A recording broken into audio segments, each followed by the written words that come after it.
The live TV, सच सबसे आगे। नमस्कार, मैं हूं रंजीत झा और आप देख रहे हैं द लाइव टीवी। लोकसभा चुनाव 2024 में क्या प्रधानमंत्री नरेंद्र मोदी को अपने हार की चिंता सताने लगी है? दरअसल इस खबर को बल मिलने का कारण भी बहुत ही गंभीर है। चुनावी विश्लेषक हो या राजनीतिक विश्लेषक हो, इस मामले पर जबरदस्त बहस करने लगे। कई कड़ियों को जोड़ने की कोशिश हो रही है। अभी आपने एक खबर देखी है कि कैसे आर्मी चीफ को 50 सालों के इतिहास में पहली बार एक एक्सटेंशन मिला है, यानी कि सेवा विस्तार। यह अपने आप में हैरान कर देने वाला मामला है। क्या सैन्य राजनीतिकरण भी शुरू कर दिए गए हैं? जो आर्मी चीफ हैं मनोज पांडे, उन्हें 1 महीने का सेवा विस्तार क्यों दिया गया है? साथ ही साथ लोग यह कड़ी भी जोड़ रहे हैं कि अगर देश में सब कुछ ठीक है तभी तो चुनाव हो रहे हैं, लेकिन फिर इन सब के बीच में संसद के ऊपर लगातार मॉक ड्रिल क्यों कराए जा रहे हैं? एनएसजी मॉक ड्रिल एक के बाद एक ताबड़तोड़ क्यों कर रही है? ये सवाल उठे हैं। और सवाल यह भी है, क्या प्रधानमंत्री नरेंद्र मोदी ने सोच समझकर ऐसे निर्णय लिए हैं? क्या उन्हें किसी बात की चिंता है, किसी बात का डर है कि अगर जो गवर्नमेंट है वो मेजोरिटी की नहीं माइनॉरिटी की गवर्नमेंट बन जाती है, जहां पर गठबंधन की सरकारें बनेंगी, उसमें क्या बीजेपी को कोई परेशानी है? क्या संसद को लेकर कोई चिंता है? तमाम ऐसे सवाल उठे हैं। मैं बहस देख रहा था, न्यूज लॉन्चर पर बहस कर रहे हैं अशोक वानखेड़े और आशीष चित्रांशी। दोनों ने इस मुद्दे को उठाए हैं, सैन्य राजनीतिकरण का मुद्दा, वो भी चुनाव के ठीक बीच में। ऐसी बात नहीं है कि चुनाव के बीच में सेना प्रमुख नहीं बदले जाते हैं और इसमें कोई इंटरफेरेंस भी नहीं होता है। जो कुछ विभाग है जहां पर सीनियरिटी के हिसाब से वहां पर चीफ बदले जाते हैं, चाहे चीफ जस्टिस हो या फिर यहां आर्मी चीफ की हम लोग बात कर रहे हैं। अब इसको लोग पॉलिटिक्स से जोड़ने लगे हैं क्योंकि मामला राजनीतिक होता हुआ दिखाई पड़ रहा है। एक ट्वीट है मूर्ति नयन का, इसी वीडियो के आधार पर वो ट्वीट तो हम दिखाएं, वो सवाल भी हम उठाएं। उससे पहले जरा आप अशोक वानखेड़े को यहाँ सुनिए। वो अपने चर्चा के दौरान बता रहे हैं कि यह जो किया गया है यह कहीं से भी अच्छा संकेत नहीं है। जरा सुनिए पहला हिस्सा क्या कह रहे हैं अशोक वानखेड़े। तो क्या इस सरकार को आशंका है कि माइनॉरिटी गवर्नमेंट चलाने का प्रयास हम करेंगे तो देश में अनरेस्ट होगा, और देश में अनरेस्ट होगा तो फिर क्या ऐसे समय पे आर्मी का भी उपयोग करना पड़ेगा? इसीलिए तो कहीं मनोज पांडे जी को एक्सटेंशन नहीं दिया, क्योंकि आर्मी में रिटायरमेंट और प्रमोशन एक रेगुलर रूटीन। आर्मी में ज्यादातर 99.9% सीनियरिटी से ही काम होता है। तो सुन लिया आपने। इसी वीडियो के दूसरे हिस्से में भी ध्यान देने की जरूरत है। अशोक वानखेड़े कह रहे हैं क्या प्रधानमंत्री नरेंद्र मोदी को इस बात का भी डर है कि आने वाले जो आर्मी चीफ हैं उनके साथ इनकी ट्यूनिंग नहीं होती, या फिर मनोज पांडे के साथ जो इनका 1 साल से कोऑर्डिनेशन है वो कोऑर्डिनेशन ही बेहतर है, ताकि अगर माइनॉरिटी गवर्नमेंट बन जाती है तो वो आर्मी का भी प्रयोग कर पाएंगे। क्या वो कुछ ऐसा ही विचार कर रहे हैं? तमाम ऐसी आशंकाएं वो जताने लगे हैं। जरा सुनिए इस हिस्से में वो क्या कुछ कह रहे हैं। सैन्य के अपने ट्रांसफर रूटीन लेवल पे होते हैं, उन्हें इंटरफेयर नहीं करना चाहिए, ऐसा मैं मानता, क्योंकि उनका अपना एक प्रोटोकॉल है और उस प्रोटोकॉल के तहत 1 महीने का एक्सटेंशन भी, क्या प्रधानमंत्री को इस बात का डर था कि आने वाले नया जो आर्मी का चीफ हो सकता है उनके साथ उनकी ठीक से ट्यूनिंग ना हो, या नए आदमी से ट्यूनिंग होने में इतना टाइम नहीं है 4 तारीख तक का कि नए आदमी से ट्यूनिंग करके उसको अपने हिसाब से करे, जबकि पांडे जी को पिछले 1 साल से वो देख रहे हैं, इंटरेक्शन हो रहा है। क्या पांडे जी पे उस लिए विश्वास डाला था? ये ऐसे कई सवाल मेरे जहन में है जो मैं उठाना चाहता हूं। तो सुन लिया आपने जिस तरीके से यहाँ पर अशोक वानखेड़े ने चिंता जताई है।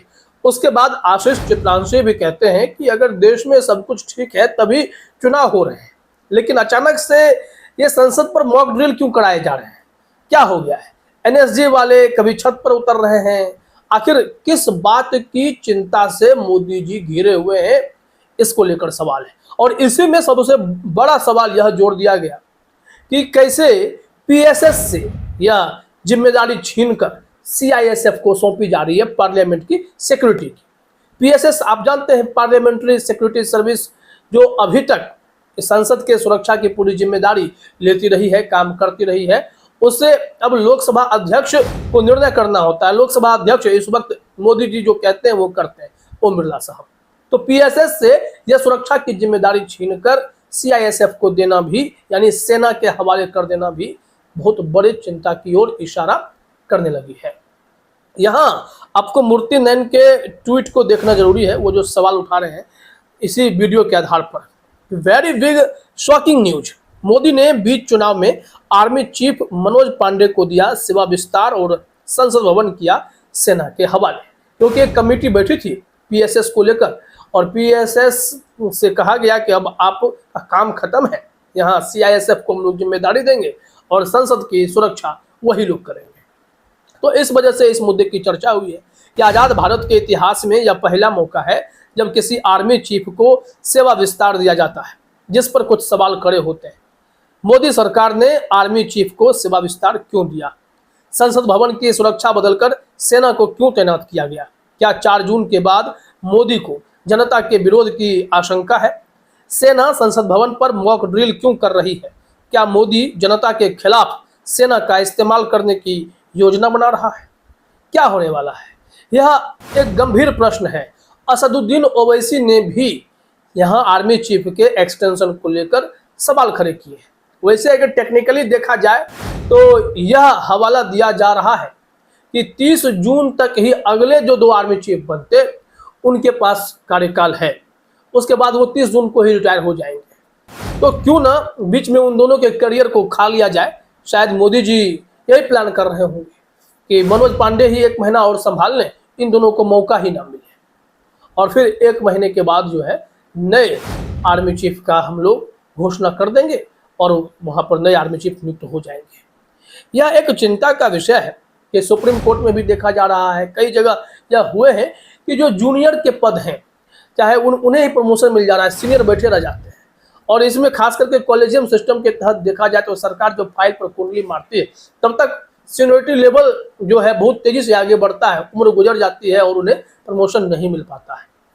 खैर वो डिफरेंट मुद्दा है। लेकिन सेना में आर्मी चीफ को मनोज पांडे को एक्सटेंशन देना, संसद भवन को सीआईएसएफ के हवाले करना यानी सेना के हवाले कर देना, यह कहीं ना कहीं सवाल खड़े करता है कि आखिर मोदी जी के मन में चल क्या रहा है। क्या इस चुनाव में कुछ ऐसा ही होने वाला है? सरकार अगर मेजोरिटी की नहीं आई, बहुमत की सरकार नहीं आई, तो यहाँ पर मोदी जी कुछ बड़ा प्लान कर रहे हैं। क्या होगा देखना पड़ेगा। यहाँ से असदुद्दीन ओवैसी ने जो टिप्पणी की है वो हम आपको दिखा देते हैं ताकि इससे यह समझ में आ जाए कि वाकई में इस तरीके के फैसले चिंताजनक हैं, वो टेंशन देते हैं। हेडलाइन में भी लिखा गया है, असदुद्दीन ओवैसी और आर्मी चीफ मनोज पांडे को मिला सेवा विस्तार तो मोदी सरकार पर भड़के असदुद्दीन ओवैसी, जाने क्या कहा है। उन्होंने क्या कहा है वो हम दिखाते हैं आपको। यहाँ लिखा गया है, एआईएमआईएम प्रमुख असदुद्दीन ओवैसी ने केंद्र सरकार पर सवाल उठाए और कहा कि नरेंद्र मोदी सरकार को आर्मी प्रमुख की सेवानिवृत्ति की तारीख के बारे में अच्छी तरह पता था, लेकिन सरकार को पहले ही एक अन्य विकल्प की घोषणा करनी चाहिए थी, जो कि नहीं की गई है। अब उन्होंने जो सवाल उठाया, जो जानकारी दी है, जरा देखिए अपने स्क्रीन पर। कहा जा रहा है, असदुद्दीन ओवैसी ने कहा जनरल पांडे को दिया गया विस्तार केवल 1 महीने के लिए है। इसका मतलब है कि यह एक अस्थायी उपाय है जो अनिवार्य रूप से इस सरकार के शासन करने की कमी को दर्शाता है। अगर यह अक्षमता नहीं है तो फिर ये अधिक भयावह और षड्यंत्रकारी जरूर है। उन्हें भी कुछ न कुछ षड्यंत्र नजर आ रहा है।